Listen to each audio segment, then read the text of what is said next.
depuis moi, du Fils, jusqu'à vous. Quand on dit Dieu à la recherche des véritables serviteurs, ce n'est pas seulement ceux qui sont à l'autel. Parce que le fait d'accepter Jésus, tu deviens serviteur en Christ. Après la mort de Christ, mais regardez ceux-là, ils font comme Christ. Ne serait-il pas des petits Christ? Malgré que Christ n'était plus en vie, mais il était en train de glorifier Dieu parce que les chrétiens se sont démarqués. Antioche. Vraiment, ce dernier-là, il est vraiment chrétien. Ou bien il est vraiment chrétien. Ils sont en train d'honorer Dieu. Et s'ils honorent Dieu, que le cœur de Dieu a régi de par toi, comme il a dit à Satan, as-tu remarqué mon serviteur Jean?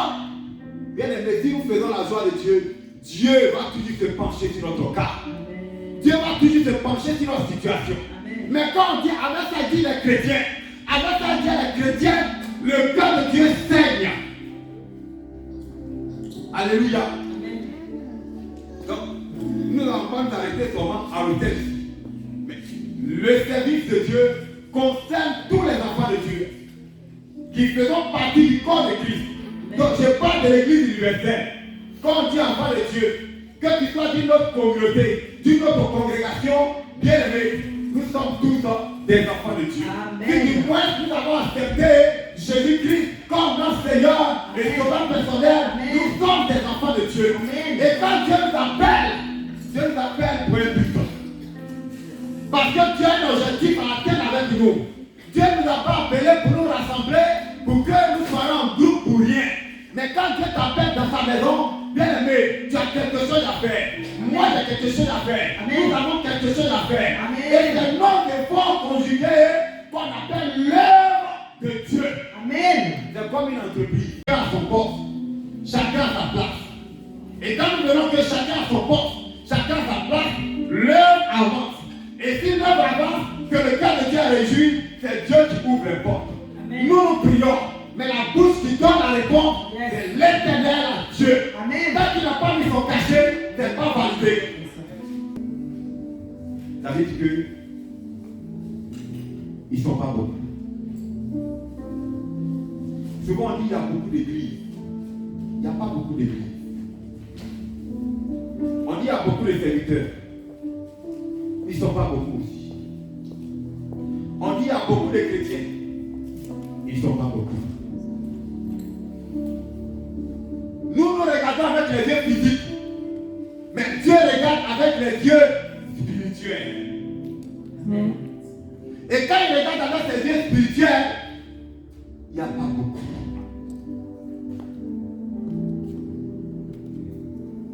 Parce que quand nous sommes sur la balance, le monde pèse plus que la chrétienté. Parce que le monde même, aujourd'hui, se retrouve dans la maison de Dieu. Voilà pourquoi même souvent les parents disent, on va lui faire quoi là-bas? Parce que c'est quand ils voient dehors là, ils voient pire même que dans la maison de Dieu. Ou bien ils entendent pire que dans la maison de Dieu. Donc autant rester où il est.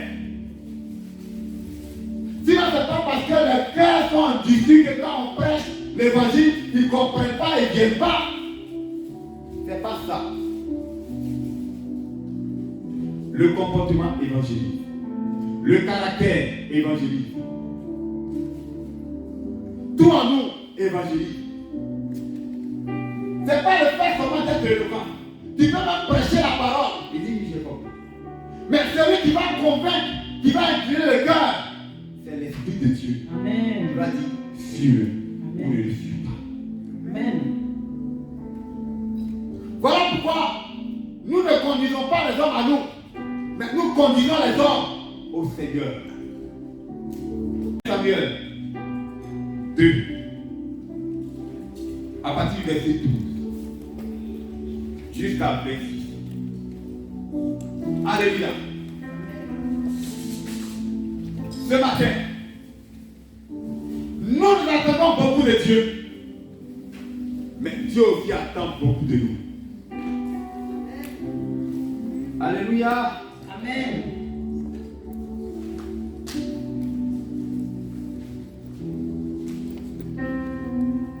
Tu sais, quand quelqu'un,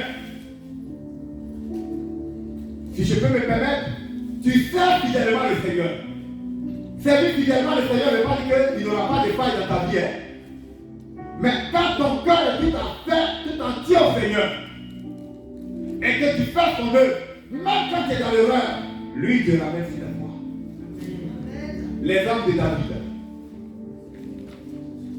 l'homme selon son cœur. Et quand tu fais fidèlement comme ça le Seigneur, et qu'il voit son intérêt en toi, il ne pourra jamais permettre que l'ennemi ait le dessus sur toi. Je n'ai pas dit qu'ils ne vont pas te combattre. Je n'ai pas dit qu'il ne va pas permettre qu'ils te combattent. Sinon, la Bible serait forte. Malgré que tu sois dans la vérité, dans la justice, tu seras attaqué. Ton corps va subir. Tu vas même frôler la mort. Même au danger. Nous tous qui sommes ici, qui est plus que l'apôtre Paul? Malgré que l'onction de Dieu était sur Paul. Mais il partait en mission, les bandits l'arrêtaient, il le frappait bien, à sang. Si c'était toi, c'était moi, on dit non, Dieu n'est plus à moi. Comme avant, il m'a fait l'œuvre de Dieu, et puis les brigands m'arrêtent. Dieu n'est pas qu'il y a les brigands sur la route. Mais quand vous lisez la Bible, c'est pas une seule fois. Hein. Paul a subi ça plusieurs fois. Les babas l'ont arrêté, pastoré comme si c'était pas fait. Quand vous lisez encore dans le livre de Marc, son bateau a fait un naufrage, ils ont coulé dans l'eau, dans la mer. Mais ils n'ont pas été noyés. Ils partaient faire l'œuvre de Dieu. Sans compter qu'on l'arrêtait, on le flagellait, c'est-à-dire que même comme ça, on te chicote là, fouet la t'arrache dans ton corps, parce que tu parles de Jésus. C'est pas de ça qu'il est question. Mais Dieu ne permettra jamais que la mort te prenne avant le temps. C'est ce que tu dois comprendre. Donc, quand quelqu'un sert fidèlement le Seigneur, un sorcier ne peut pas écouter ta vie. Il ne peut pas prendre ta vie avant le temps. C'est pas possible. Quand tu sais Dieu, il dit le malade, quel soit le juste, mais l'Éternel la délivre toujours. Amen. Amen. Dieu à la recherche de ses véritables serviteurs. Nous tous, serviteurs entre griffes, Dieu est à notre recherche ce matin. Amen. Dieu est à ma recherche. Dieu est à ta recherche. Amen. Dieu est à notre recherche ce matin. L'œuvre de Dieu, ce n'est pas forcément entre les quatre murs. L'œuvre de Dieu n'est pas circonscrit ici seulement. Ce n'est pas ici on fait l'œuvre de Dieu.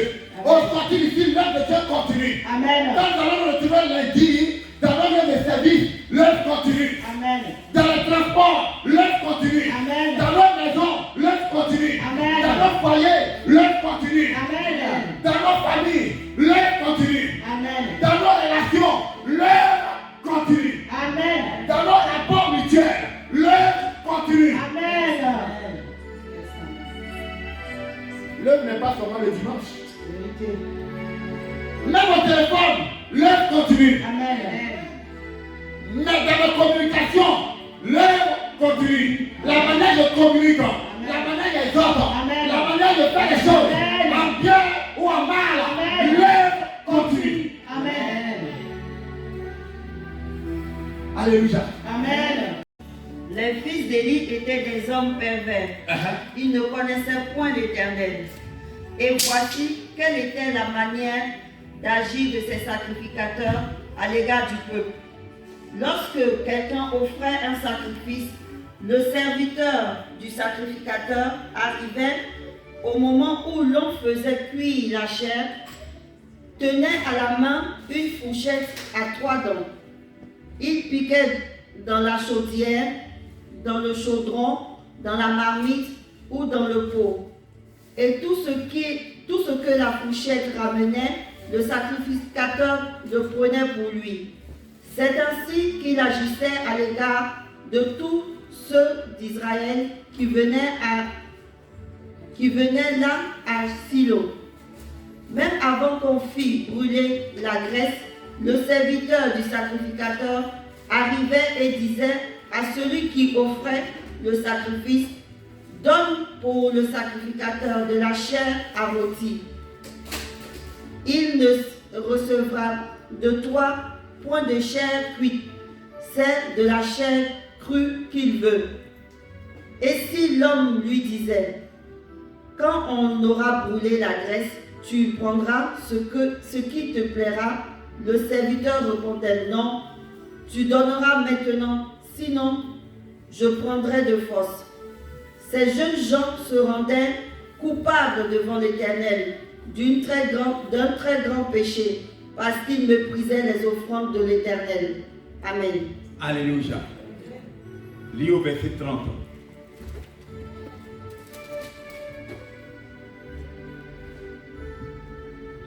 C'est pourquoi, voici ce que dit l'Éternel, le Dieu d'Israël.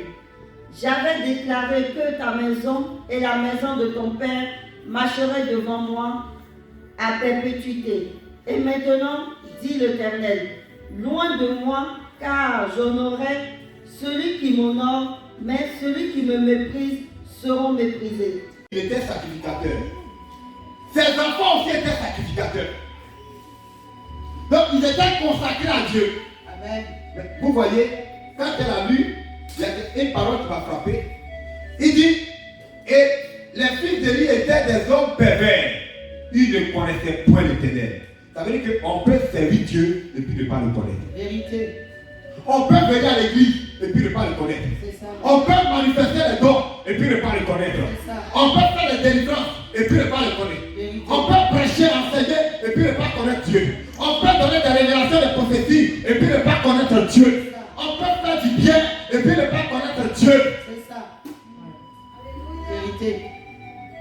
C'est pas moi qui le dis, c'est la Bible. Amen. Leur papa était sacrificateur. Eux-mêmes aussi étaient sacrificateurs. Tu parles ici d'une famille de pasteurs, d'hommes de Dieu. Alléluia. Toi-même, tu es homme de Dieu. Et puis vous ne connaissez pas, votre famille ne connaît pas Dieu. C'est ça.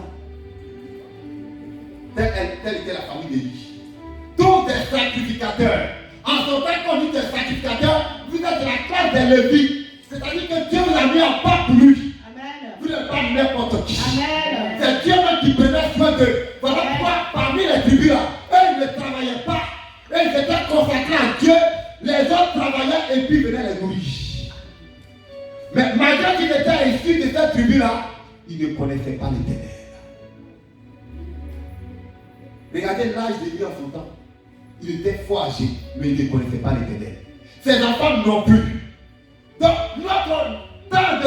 notre durée d'année dans une église, dans une congrégation, dans une communauté ne fait pas de nous des personnes qui ont la connaissance de Dieu. C'est ça. Les dons que nous manifestons ne font pas de nous la connaissance de Dieu. Alléluia. Amen. C'est assez clair. On peut avancer. Même recevoir un miracle ne fait pas de toi quelqu'un qui connaît Dieu. Recevoir un miracle et puis venir témoigner ne veut pas dire que tu connais Dieu. C'est la faveur de Dieu pour toi. C'est la grâce de Dieu dans ta vie. Mais pourquoi, après avoir reçu un miracle, on retourne au péché? Pourquoi? Donc, recevoir un miracle ne fait pas de toi quelqu'un qui connaît Dieu. Toi-même, opérer un miracle au nom de Jésus ne fait pas de toi quelqu'un qui connaît Dieu. Travailler dans la maison de Dieu ne font pas de nous des personnes qui connaissent Dieu. Amen. Je peux avancer. Avance. Alléluia. Souvent, nous les chrétiens, c'est pas ce que nous faisons. Quand on parle, moi je suis enfant de Dieu. Mais quand tu te réclames d'enfant de Dieu, est-ce que toi tu es en rêve vis-à-vis d'un enfant de Dieu? Pour parler à un mystique. Souvent, nous arrivons devant les mystiques. Nous arrivons devant les parents. Moi, tu ne peux rien me faire. Ta sorcellerie ne peut rien contre moi. Parce que moi, là, je suis enfant de Dieu. Oh, tu es enfant de Dieu, tu es enfant de Dieu. Nous ne marchons pas selon les règles. Nous ne vivons pas selon la parole de Dieu. Nous n'obéissons pas au commandement. Et puis on se frappe la poitrine. Je suis enfant de Dieu. Ils vont nous manger. Si nous n'avons pas mangé, ils vont bloquer tout autour de nous. Avant de te dire, je suis enfant de Dieu, toi tu ne peux rien me faire. Ta sorcellerie ne peut rien me faire. Regarde d'abord ton cœur. Regardons d'abord notre cœur. Alléluia. Amen. Regardons ce qui s'est passé. Pendant que je dis c'est enfant de Dieu, c'est pas les calomnies. Pendant que je dis c'est enfant de Dieu, c'est pas l'insulte. Pendant que je dis enfant de Dieu, c'est moi qui suis dans le péché. Pendant que je dis de Dieu, c'est moi qui n'ai pas l'amour. C'est ça. Oui, Seigneur. Dieu est à la recherche de ses véritables serviteurs. Amen. C'est pas l'œuvre que nous faisons de Dieu là qui fait de nous des serviteurs de Dieu. Alléluia. Amen. C'est pas l'œuvre là qui fait de nous des serviteurs de Dieu. Mais c'est notre marche avec Dieu qui fait de nous des serviteurs ou des servants de l'Éternel. Parce que l'œuvre là va rester ici-bas. Amen. Alléluia.